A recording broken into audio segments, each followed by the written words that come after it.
எல்லாருக்கும் வணக்கம்.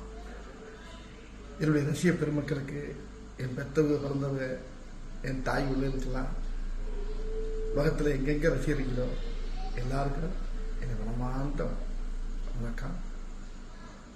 இன்னைக்கு என் பிறந்தநாள். இந்த பிறந்தநாள் இன்னைக்கு செப்டம்பர் 12. உலகம் பூரா என்னை எல்லா பேரும் மனதார என்னை வாழ்த்துறீங்க. அந்த வாழ்த்து எனக்கு என் பெற்றதாய், என் குலதெய்வத்தை விட அதிகமான ஒரு பவர்ல ஒரு வாழ்த்தா இருக்கு எனக்கு. அதாவது மக்கள் தான் என் கடவுள், மக்கள் தான் எனக்கு தெய்வம், மக்கள் தான் எல்லாமே எனக்கு. நீங்க இல்லைன்னா நான் இல்லைன்ற வடிவேல இல்லை. இன்னைக்கு இந்த அளவுக்கு நான் நல்லா நிமிர்ந்து இன்னைக்கு உங்க முன்னால இன்னமும் நான் என்னுடைய திரைப்படத்துறையில நான் இன்னமும் உங்க முன்னால ஜொலிக்கிறேன்னா அது காரணம் உங்களுடைய ஆசீர்வாதம் தான். உங்களுடைய வாழ்த்து எனக்கு இன்னைக்கு மட்டும் இல்லை, என்னைக்குமே. நன்றி, வணக்கம்.